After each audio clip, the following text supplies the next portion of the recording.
GDAM 再升级，炸弹变身巡航导弹。之前火力军聊过一种反舰版的 GDAM， 自二战之后首次炸弹炸军舰。但是 GDAM 的骚操作不止如此，只有各位想不到，没有它做不到。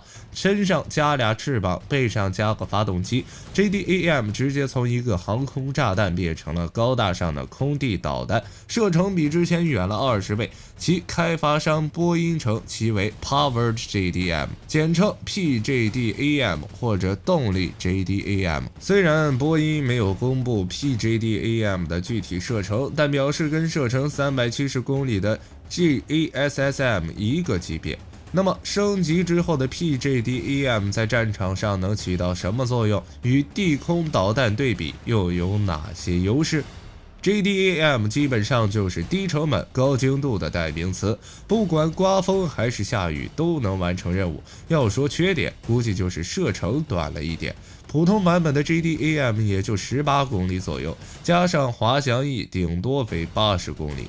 于是波音就开发了一种远程联合直接攻击武器 PJDAM， 外形跟普通的 GDAM 没啥太大区别，身上的翅膀则是跟原本 GDAM 滑翔翼版本上的翅膀一样，唯一的区别就是背上多了一个小型涡轮喷气发动机，在价格上也持续了 GDAM 的优惠，毕竟加装的发动机比较小，贵不了多少。而且按照波音说法， PJDAM 的发动机是一个不愿透露名字的制造商制造，成本也不高，普通的地空导弹的价格差不多100万美元， PJDAM 要便宜5-6倍，不过分吧？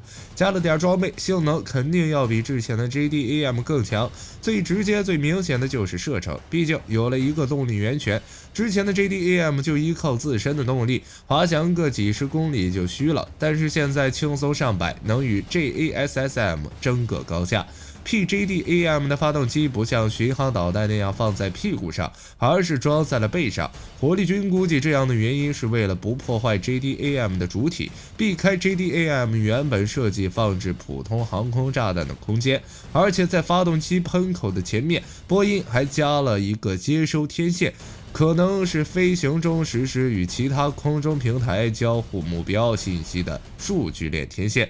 也就是说 PJDAM 还拥有中途改变攻击目标的能力。好家伙，不仅射程赶上导弹，先进程度也一样，而且这个小型涡轮发动机的进气口也设计在了下方，不会干扰炸弹主体的设计。波音这么做基本上保证了 JDAM 原本的主体不变，组装流程和原来差距不大，这点很重要。作为炸弹消耗大户，美国组装 JDAM 基本上可以看作一个流水线，就比缝衣服难了那么一点点，在改动不大的情况下可以快速上手，并且原本 JDAM 炸弹的零件也用得上，这又省下一笔钱。 PJDAM 的结构很简单，头部是一枚 MK84 200多斤，身上是一个机翼组件，一个涡喷发动机，屁股装一个 GPS 全球定位技术的制导与控制翼。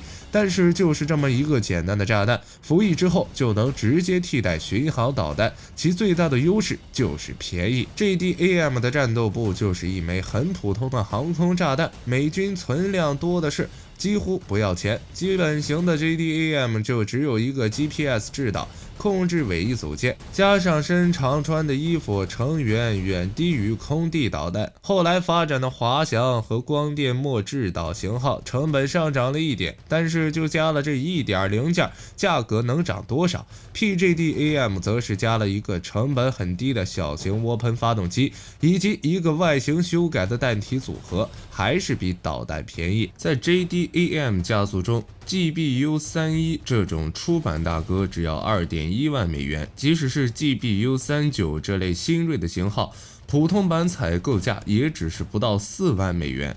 三魔头的终极进化版也只是将近20万刀，而反舰导弹呢 ，AGM158 要120万美元，反舰版要396万美元，AGM88G 直接打出600万美元的天价了。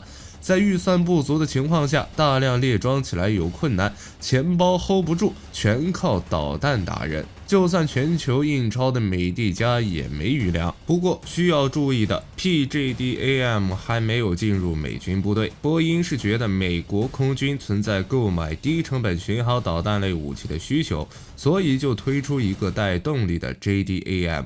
在射程上达到了空地导弹的要求，如果美军有需要，波音就可以直接拿出来。只能说现在军工也不好混，太卷了。那么这种 PJDAM 在战场上能起到什么作用？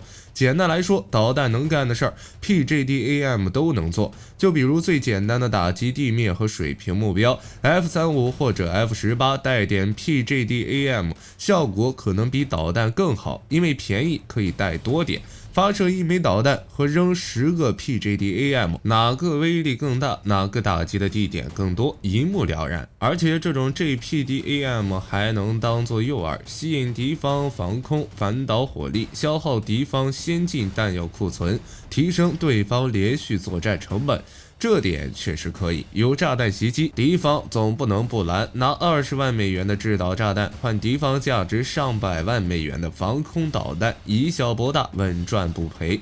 当然，敌方也可能选择高射炮拦截 PJDAM， 毕竟这个动力装置不大，炸弹的速度不会特别快，而且会有较为明显的红外特征。那种口径比较小的高射炮，比如德国的猎豹、美国的密集阵，完全有机会拦截 PJDAM。这个时候拿10万美元的 PJDAM 去换就不赚了，这就需要搭配使用了。JDAM 的家族成员大致可以分为3种：基本型、无动力有翼滑翔伞、精确光电末制导型号，加上今天聊的这一种 PJDAM， 那就可以分为4种。当然，如果是算美军的精确制导炸弹的话，还有被视为 JDAM 接班人的 SDB 小直径炸弹。基本型现在用的不多，毕竟它只能飞18公里，跟在别人脸上搞偷袭差不多，妥妥的被发现。所以更多的还是那种身上装个滑翔翅膀，但是没有动力的 JDAM， 以及在末端可以精确制导的型号。这种有翅膀的 JDAM 射程在80公里左右，所以也叫做 JDAM 增程型弹药。PJDAM 服役之后，美军在打击方式上就有了更多的选择，巡航导弹和 PJDAM 都用，顺便加点 JDAM-ER。如果飞机足够多，那就是炸弹雨，比火箭炮的钢雨还要猛。这点就是 JDAM 的另一个优势，量大管饱，覆盖式打击。就比如 GUB-39 这种小直径炸弹 ，F-22 和 F-35 单个内置弹仓可挂载8枚，外挂16枚。在2007年的时候 ，F-22A 猛禽战斗机就用其进行过实弹测试，并精确击中了100公里之外的预定目标。而 B-2 轰炸机可以挂载192枚 ，B-52 可携带144枚。当然，如果换成 PJDAM 这种战斗部就有200多公斤的炸弹，可以携带的数量自然会减少，但肯定要比导弹多。一次全部丢下来，那就是标准的覆盖式打击，上演一波现实版的一起来看流星雨。而且战机携带炸弹的数量越多，攻击力就越高。之前需要多架战斗机多次飞行才能完成的攻击任务，以后可能只要1架战斗机1次飞行就完全搞定了。放在 B-2 身上更是有了质的提升，一架 B-2 可以挂载192枚 GBU-39， 突防袭击对方机场时，如果攻击跑道目标，每个跑道按6个瞄准点计算，可以直接瘫痪30多个机场，这相当于一个大国主要战略方向的机场数量总和。如果攻击雷达和导弹阵地，平均2枚攻击一个目标，有效摧毁概率为 80%， 可摧毁76个目标雷达和地导目标，相当于一个大国战区雷达地导目标总和。一架 B-2 就能干掉一个战区，而使用 PJDAM 也是一样的效果。这种射得远的炸弹虽然胖了一点，但威力要比 GBU-39 这种小直径炸弹大了一点。之前炸机场是6个瞄准点，或许现在就只需要4个，所以在效果上是一样的，甚至说更好，因为 PJDAM 的适用性更强，射程远的话使用场景就更多了，不管有没有制空权都能使用。而且炸弹还有导弹所没有的优势，比如在常规情况下，炸弹无法拦截，导弹可以拦。面对导弹攻击，雷达能发现拉警报，炸弹从天而降，完全是不知不觉，突然直接炸了。F-35隐身机带着 JDAM 一打一个准，效果是巡航导弹不能比的。普通 JDAM 炸弹体积比导弹小得多，没有动力系统，屁股厚不冒火，红外特征非常小，雷达想发现炸弹比发现导弹难很多倍。而且 JDAM 炸弹还有弹翼，能调整飞行路线，改变飞行轨迹。JDAM 炸弹攻击末端俯冲攻击较大，高角差不多在40度到85度，也不利于传统防空高射雷达搜索。唯一的问题就是 PJDAM 炸弹屁股后面的发动机，虽然射得更远，但红外特征会比较明显，会更容易被敌方发现，这点是不可避免的，有得必有失。而且射程300公里的诱惑，很明显要比一个红外特征更吸引人。PJDAM 能最大程度上保证飞行员与战机的安全，中近程的防空导弹对战机的拦截距离超过100公里。法国的紫苑30对高空飞机的拦截距离为100公里，以色列的大卫投石所射程300公里，天宫3导弹对战机拦截距离达到了200公里。使用 JDAM-ER 这种射程只有80公里左右的炸弹时，除非是隐身战机，要不然就等于在敌人脸上跳芭蕾。像基础款20公里的射程，不管怎么隐身，这个距离对防空系统而言没有什么隐身可言，在没有绝对空优或致电磁权下，不能轻易使用。所以别说发射导弹了，战机能不能活着都是两码事儿。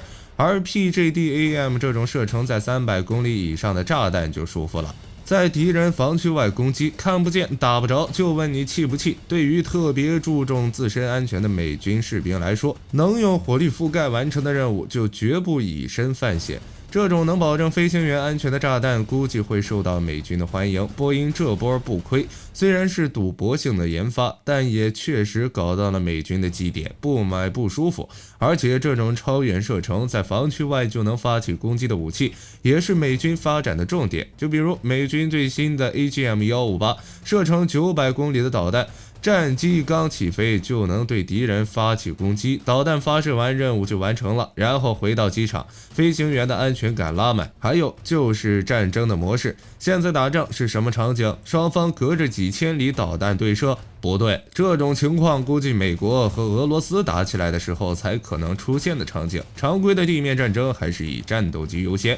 看看美国和以色列都是隐身机扔炸弹，巴勒斯坦被炸塌的大楼都是炸弹干的，不是导弹。隐身机加激光制导炸弹才是这种局部战场的主力，战斧巡航导弹是点缀。凭借着活好价钱少的优势， JDAM 炸弹备受美军的宠爱。在阿富汗战争中，美军大约投放了7000多枚 JDAM， 占据精确制导弹药总数的60%以上。在伊拉克战场中，美军共投放了6529枚 JDAM， 占精确制导炮弹总数的33%。等到 PJDAM 服役之后，也肯定是美国空军的主力选手。除此之外， PJDAM 还能继续升级，结构简单，战斗部可以随时更换。按照波音的意思，可以更换不同的导引头、传感器和数据链，甚至携带侦察电子战设备，实身入敌后获得敌方信息。火力军稍微想了一下，难道是炸弹版本的无人机？这就要批评一下波音公司了，内卷有点严重了啊！偷偷改进 JDM 暂且不提，就连无人机的功能都搞了出来。做无人机的公司绝对想不到自己有一天会和智能炸弹成为竞争对手。但是需要注意的是， PJDAM 也只是能替代一部分巡航导弹，并不能完全替代。航空炸弹虽然便宜威力大，但是有一个很大的缺点，那就是只能在完全夺取制空权的情况下使用。比如在俄乌战场上，美国支援了乌克兰兄弟那么多东西，但是就没有 JDAM 炸弹的影子。就算它性能再好再优惠，在没有制空权的情况下，携带 PJDAM 这种炸弹的战机基本上可以算是一个靶子。火力军觉得 PJDAM 可以算是主 C， 但更多的还是辅助性质。就比如说一个发育良好、一套秒掉射手的辅助，但归根结底还是辅助，并不是射手。导弹贵，但是用于突防更好。PGD-AM 末端速度不如导弹，不能像导弹那样末端不规则机动，被拦截的概率有点高。而且在没有制空权的情况下 ，GD-AM 并不能发挥很好的作用，二者更多的是各有各的作用。PGD-AM 能代替的只能是一部分空地导弹，而不是全部。而且战斧、鱼叉虽然比较贵，但是用来突防打击高质量目标，那是真的值。不用担心战斗机被击落，也不用担心飞行员被俘虏。好了，这期视频到这儿就结束了。各位看管认为美国空军会采购 PGD-AM 吗？欢迎在视频下方留言评论。如果视频内容有不对的地方，各位也可以下方指正。我是火力军，下期见。